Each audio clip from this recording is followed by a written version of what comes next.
तो जब हम बात करते हैं फोल्डिंग यानी कि वलित पर्वत की, वलित पर्वत का मतलब हुआ ऐसे पर्वत जिनका निर्माण प्लेट्स के एक दूसरे की तरफ खिसकने के कारण होता है, यानी प्लेट्स में वलय पड़ने के कारण होता है। पृथ्वी के नीचे जो प्लेट्स होती हैं वो एक दूसरे की तरफ अगर खिसकेंगी तो वो मुड़ जाती हैं, उनमें वलय, वलय मतलब राउंड यानी फोल्ड, मुड़ाव आ जाता है, जिससे कि पर्वतों का निर्माण होता है, जैसे कि वलित पर्वत या मोड़दार पर्वत कहते हैं। It is better that you will concentrate on English name folding mountain, क्योंकि इंग्लिश में एक ही नाम है और हिंदी में एक से ज्यादा नाम है। दूसरे होते हैं भ्रंश पर्वत।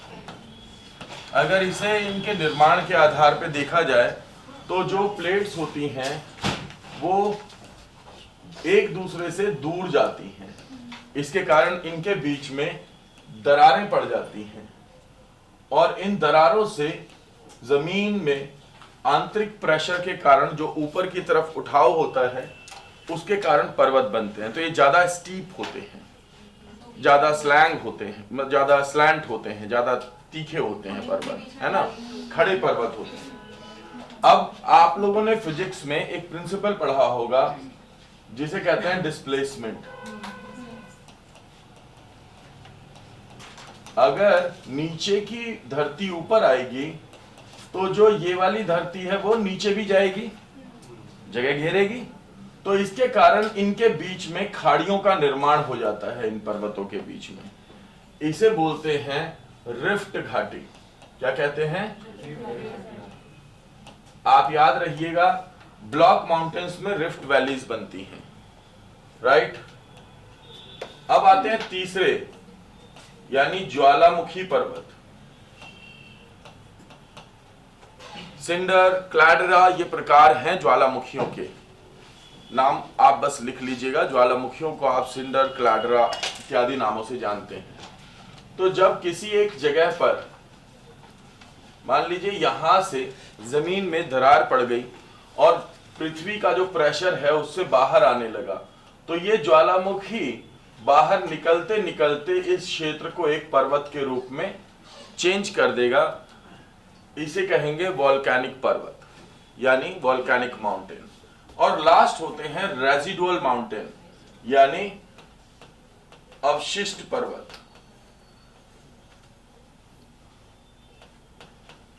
अवशिष्ट पर्वतों की एक अलग कैटेगरी होती है। नदी, हवा द्वारा लाए गए जो अवशिष्ट पदार्थ हैं वो एक जगह पे जमा कर दिए जाते हैं, जिस जगह पे जमा होते रहते हैं वहां पे वो जमा होकर के एक माउंटेन का रूप धारण कर लेते हैं। ये हो गए अवशिष्ट पर्वत, राइट। फिर से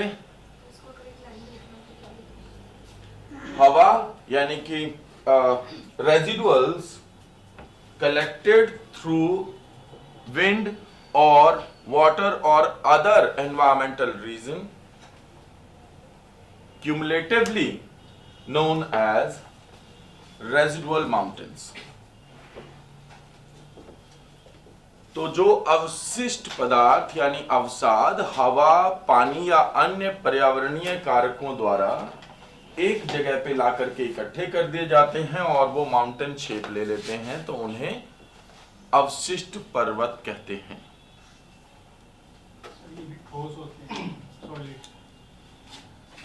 एक टाइम पीरियड के अंदर इनमें इनका सॉलिडिफिकेशन हो जाता है। सॉलिडिफिकेशन मतलब होता है, फॉर एग्जाम्पल अगर कहीं पे मिट्टी पड़ी हुई है तो वो मिट्टी एक दूसरे के साथ जुड़ने लगती है और चट्टानें बन जाती हैं। किसी भी जमीन में दो प्रकार की गतिविधियां होती हैं। जो चट्टानें होती हैं उनमें क्षरण होता है और वो टूटती हैं। जो टूटती हैं वो टूट करके मिट्टी बनती है। एक दूसरी प्रक्रिया भी होती है, जो मिट्टी होती है वो जुड़ करके और चट्टानों में परिवर्तित होती है। तो दोनों ही प्रक्रियाएं होती हैं अलग अलग जगहों पर। एक को कहते हैं जमाव की प्रक्रिया और दूसरे को कहते हैं अपरदन की प्रक्रिया, राइट। तो जो अपर्दन होता है इरोजन, और दूसरा होता है किसी जगह पर जमाव, दोनों के ही कारण स्थलाकृतियों का निर्माण होता है। दोनों के ही कारण मतलब यहाँ पे रेजिड्यू कहीं पर जमा हो जाते हैं, एक्यूमुलेशन। जी ठीक है ना।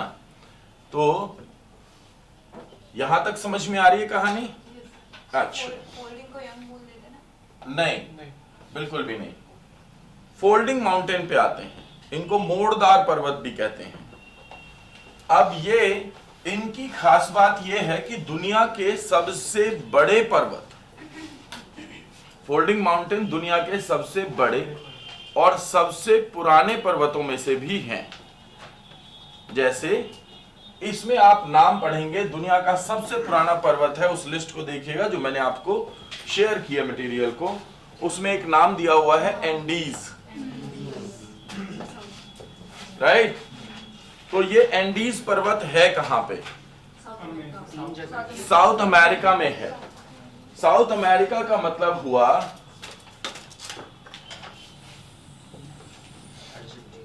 ये जो सेक्शन है साउथ अमेरिका का, यानी कि वेस्टर्न साउथ अमेरिका, पश्चिमी साउथ अमेरिका, यहां पर है एंडीज पर्वतमाला, और ये दुनिया का सबसे वृहत फैला हुआ पर्वत है। एंडीज पर्वतमाला क्या है? एक वलित पर्वत है और जो सबसे ज्यादा फैली हुई है। It's a folding mountain, right. दूसरे नंबर पे जो दुनिया का दूसरा सबसे बड़ा पर्वत आता है फोल्डिंग में, वो है रॉकीज। रॉकीज जो मैंने आपको लिस्ट शेयर किया उसमें रॉकीज दिया हुआ होगा। रॉकीज जो है वो है उत्तरी अमेरिका में। तो सबसे पहले क्या आ गया? एंडीज, देन रॉकीज, इसके बाद में यूराल। एशिया और यूरोप को दो भागों में बांटने वाला यूराल पर्वत। थर्ड, यहां पे लिखिए हिमालय।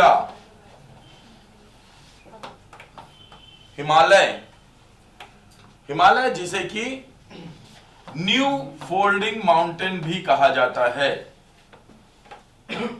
इन comparison to other folding mountain, अगर हम तुलना करें दूसरे वलित पर्वतों से, तो ये बहुत नया है।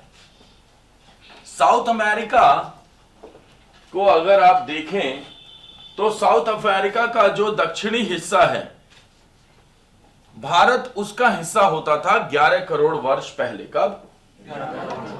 11 करोड़ वर्ष पहले पूरी पृथ्वी जो थी, उसके जितने भी 7 महाद्वीप हैं, वो सब एक साथ जुड़े हुए थे, और भारत हिस्सा होता था दक्षिण अमेरिका का। नोट डाउन कर लीजिएगा कि भारत हिस्सा होता था दक्षिणी अमेरिका का, और इस पूरे एक भूखंड को कहा जाता था पेंजिया। क्या कहा जाता था? पेंजिया। अब जब प्लेट्स में टेक्टोनिक गतिविधि हुई, यानी प्लेट विवर्तनिकी, इसके कारण भारत का मूवमेंट हो गया उत्तर पूर्व की तरफ। का किधर? उत्तर पूर्व, नॉर्थ ईस्ट की तरफ। और जहां पे इस समय हिमालय पर्वत है, उस जगह पे हुआ करता था टेथिस सागर। क्या होता था? यहां पे होता था टेथिस सागर। और जब दो प्लेट एक दूसरे से टकराई तो वहां पे फोल्डिंग माउंटेन हिमालय का निर्माण हो गया। वहां पे फोल्डिंग माउंटेन हिमालय का निर्माण हो गया। इसीलिए हिमालय की सर्वोच्च ऊंचाई को आज भी सागर माथा कहा जाता है। नेपाल में सागर माथा। सागर माथा मतलब एक ऐसा पर्वत जिसका माथा यानी फोरहेड सागर का बना हुआ हो। अब वो सागर कौन सा था? टेथिस। तो टेथिस सागर के ऊपर उठने से हिमालय का निर्माण हुआ है, आप ऐसे याद रख सकते हैं। क्लियर? चलिए, और इसे न्यू फोल्डिंग माउंटेन कहते हैं। इसके बाद में एक और फोल्डिंग माउंटेन आपको याद रखना है, that is called Aravalli. Aravalli, तो this is called oldest folding mountain.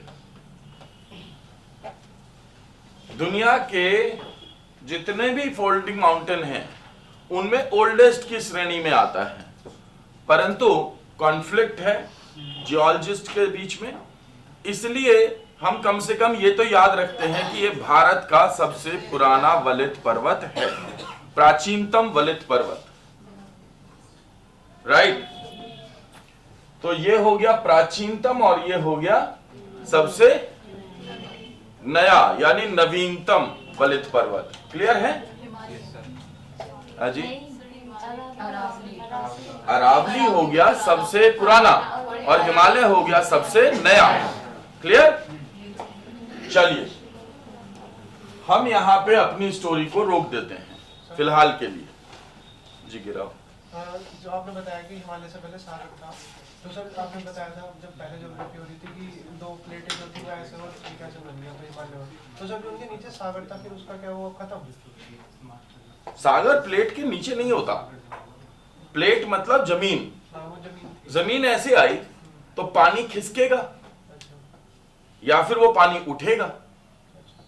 तो एक अंडरस्टैंडिंग है कि सागर ऊपर उठ गया। सागर ऊपर थोड़ी उठा होगा, पानी नॉर्थ और साउथ में चला गया होगा, जमीन ऊपर उठ गई होगी, जमीन के नीचे के जो अवसाद हैं वो ऊपर पहुंच गए, इसके कारण हिमालय का निर्माण हुआ। अब लोग जो पहले देखा करते थे वो इस तरीके से देखते थे कि भाई पहले सागर था नीचे और अब ऊपर बर्फ जमी हुई है, तो वही जो सागर है वो पहुंच गया और ऊपर जम गया। पर ये तुम्हें और हमें पता है कि ऐसा हो नहीं सकता, क्योंकि पानी लिक्विड फॉर्म में था तो वो इधर उधर गया होगा।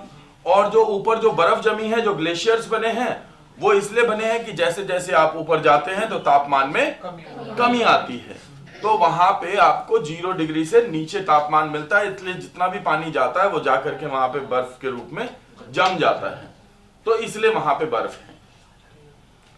राइट? अब दूसरे पर्वत पे आते हैं, that is block mountain.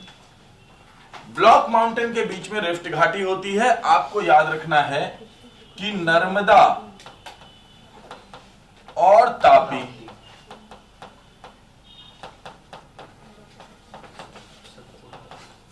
Rift में बहती हैं। क्या याद रखना है? नर्मदा और तापी रिफ्ट में बहती हैं। अब हम बात कर रहे थे पर्वतों की, बात करने लगे नदी की, ऐसा क्यों है? दो ब्लॉक माउंटेन, बिकॉज यहां पे जो दोनों माउंटेन हैं इनके पास में, वो दोनों कौन से हैं? भ्रंश पर्वत हैं। ऐसे याद हो जाएगा आपको। कौन से पर्वत हैं यहाँ पे? विंध्याचल और सतपुड़ा। विंध्याचल और सतपुड़ा कैसे माउंटेन है? Block mountain. क्लैरिटी है? समझ में आ रही है बात? चलो जी, अब दुनिया भर में भी कुछ माउंटेन्स हैं जो कि जाने जाते हैं। ब्लॉक माउंटेन के केस में सबसे जाने माने माउंटेन इसमें है, एक तो आप याद रख सकते हैं ब्लैक फॉरेस्ट।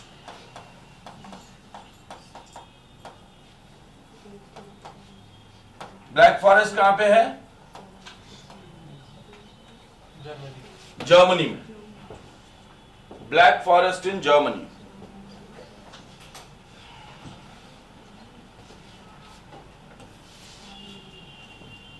अब आते हैं हम वॉल्केनिक माउंटेन पे। वॉल्केनिक माउंटेन में कितने प्रकार के वोल्केनो होते हैं?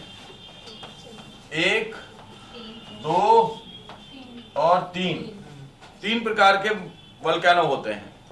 एक होते हैं जो हैं सक्रिय, दूसरे होते हैं जो हैं सुषुप्त। सुषुप्त मतलब सोए हुए, और तीसरे होते हैं जो होते हैं शांत। अब जो सक्रिय हैं वो हुए एक्टिव वोल्केनोज, और एक्टिव वोल्केनो वो होते हैं जिनके अंदर, देखो एक कोई भी वोल्केनो होगा तो उसके अंदर क्या होगा, एक्टिविटी चलती रहेगी। एक्टिविटी हो रही है या नहीं हो रही है, इस पे डिपेंड करेगा कि उसके ट्यूब के अंदर लावा है या नहीं है, राइट। तो ये कहां पे होता है, इन वोल्केनोज में जो मैग्मा पाया जाता है, ये मैग्मा चैम्बर होते हैं अर्थ के अंदर। कहां पे, मेंटल में। मेंटल की जो सबसे निचली परत होती है, मेंटल के अंदर जो सबसे निचली परत होती है उसमें मैग्मा चैम्बर्स पाए जाते हैं, राइट। सबसे ऊपर भूपर पट्टी, उसके नीचे यानी ऊपर क्रस्ट, फिर उसके बाद मेंटल और नीचे कोर। तो जो मेंटल बीच वाले लेवल होता है उसके अंदर आपको मिलते हैं मैग्मा चैम्बर्स। यही मैग्मा चैम्बर्स जो होते हैं ये ज्वालामुखी से कनेक्टेड होते हैं, और अर्थ के प्रेशर की वजह से ये, जब इनमें प्रेशर बढ़ जाता है तो ये ऊपर आ जाते हैं, राइट। अब ये जो एक्टिव वोल्केनोज होते हैं ये वो हैं जिसमें कि हमेशा ही ब्लास्ट होते रहते हैं, जैसे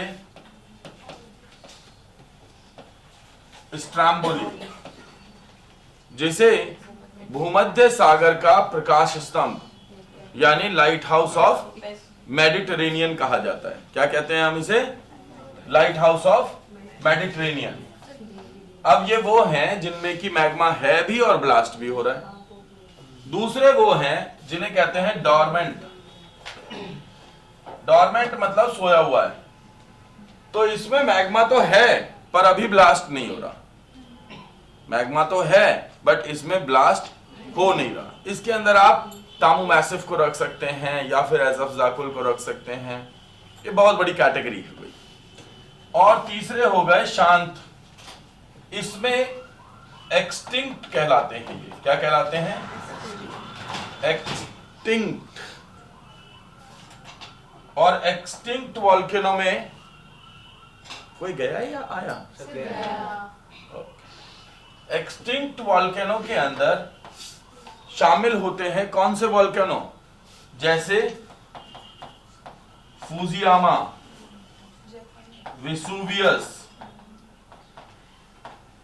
Vesuvius is in Italy and Fujiyama is in Japan. ये दो एग्जाम्पल क्यों दिए मैंने आपको, इससे आपको याद रहेगा यूरोप में सबसे ज्यादा ज्वालामुखी कहां पे हैं, इटली में, और पूरे विश्व में सबसे ज्यादा ज्वालामुखी विस्फोट जापान में, राइट। एक्सटिंक्ट वोल्केनो कहलाते हैं जिनमें की कोई भी वोल्केनिक इरप्शन अभी फिलहाल के लिए देखने के लिए नहीं है और भविष्य में भी देखने के लिए नहीं मिलेगा, क्योंकि उनकी वोल्केनिक ट्यूब के अंदर माल ही नहीं है, खत्म हो गया। ठीक जी, के बाद क्या है, भाई दूसरे वाले क्या लिखा हुआ है, विसुवियस। अब आ जाओ रेजिडुअल माउंटेन। रेजिडुअल माउंटेन वो होते हैं जो कि अवशिष्ट से बने हैं।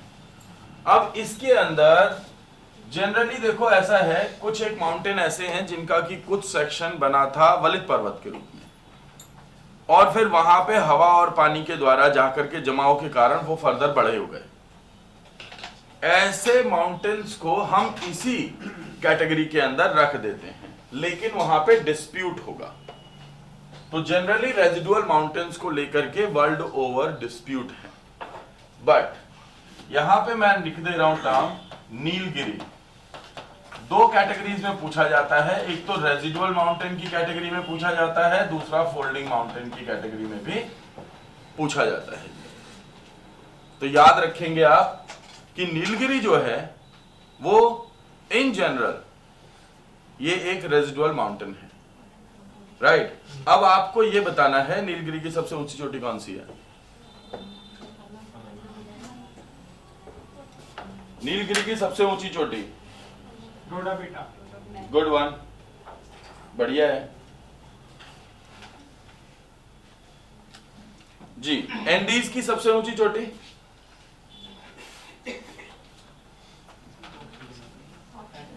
मैंने आपको एक पूरी लिस्ट दी है। हिमालय की सबसे ऊंची चोटी माउंट एवरेस्ट। भारत की सबसे ऊंची चोटी कौन सी है? K2। कहां पे है? माउंट एवरेस्ट मतलब एवरेस्ट की हिमालय का ही एक रेंज है, जो हिमालय में काराकोरम रेंज है उसका हिस्सा है। अगर K2 नहीं आए ऑप्शन तो कंचनजंगा, जो कि कहां पे है? सिक्किम में है, राइट। नेपाल की सबसे ऊंची चोटी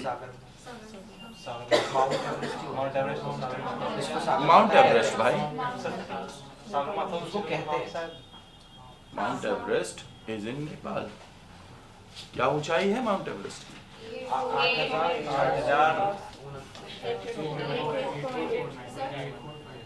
है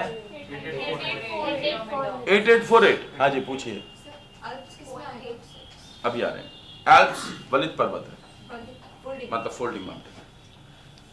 ठीक है, इसमें आपको जो याद करना है वो ध्यान रखिएगा। अकांकागुआ एंडीज की सबसे ऊंची चोटी है। अकांकागुआ एंडीज की सबसे ऊंची चोटी है।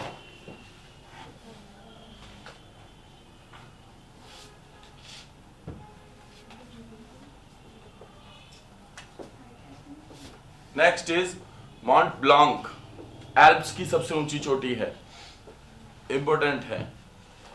क्या नाम है sir? Mount Blanc. Next Alps, material में दिया हुआ है। Mount McKinley. अच्छा, माउंट ब्लांक के अलावा यहाँ पे एक और ऑप्शन बनता है। मैं माउंट ब्लांक नहीं पूछता और माउंट एल्ब्रुस पूछ लेता है। क्या पूछ लेता है? Mount Elbrus. दोनों ही किस पे हैं? एल्प्स पे ही हैं, तो माउंट एल्ब्रुस भी इंपॉर्टेंट है। रॉकीज के केस में लिखिए mount McKinley. Elbrus Georgia. Mount McKinley.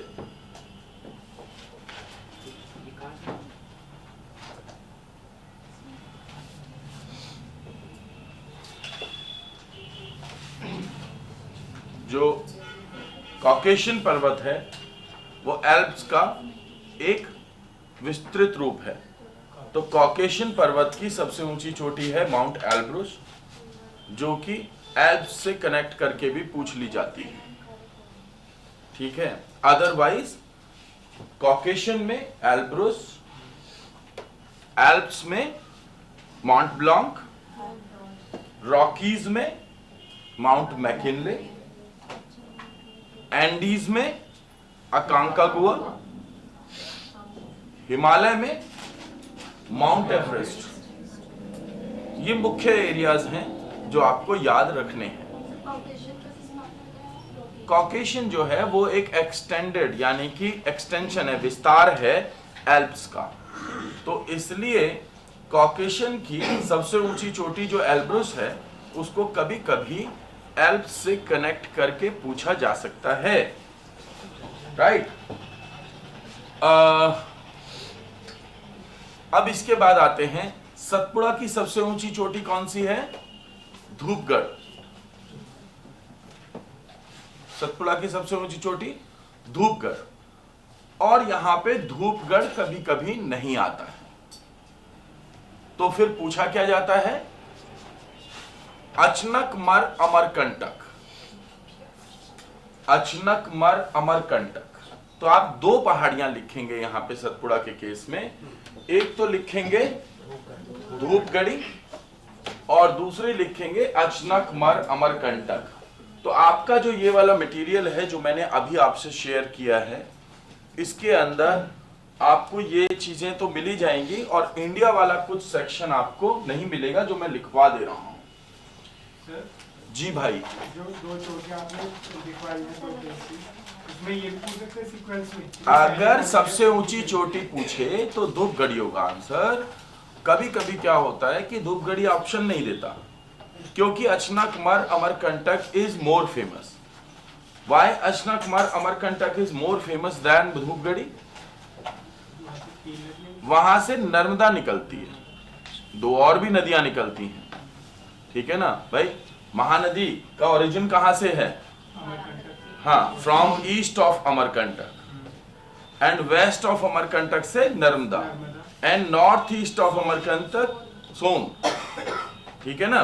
तो ये तीनों नदियां वहीं से निकलती हैं, इसलिए बहुत ज्यादा महत्वपूर्ण है। टूरिस्ट ने बर्बाद की हुई है जगह। अन्नामलाई की सबसे ऊंची चोटी अनायमुड़ी, ये भारत में दक्षिण भारत की सबसे ऊंची चोटी है।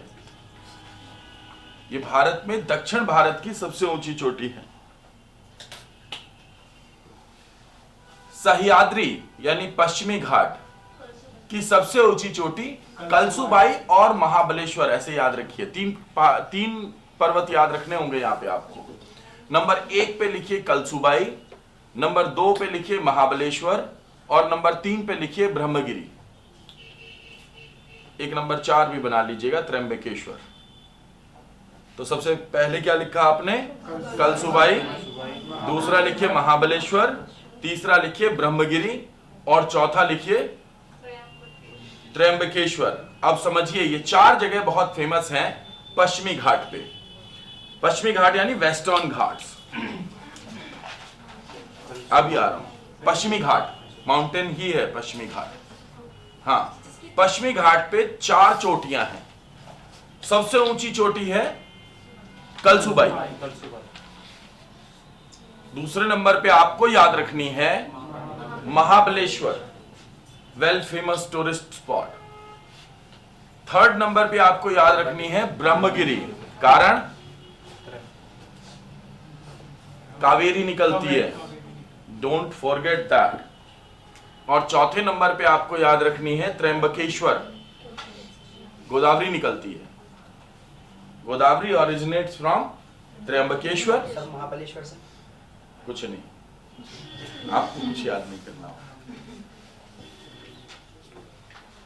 Then we come to Aravalli की सबसे ऊंची चोटी गुरु शिखर। अरावली की सबसे ऊंची चोटी गुरु शिखर याद करनी है।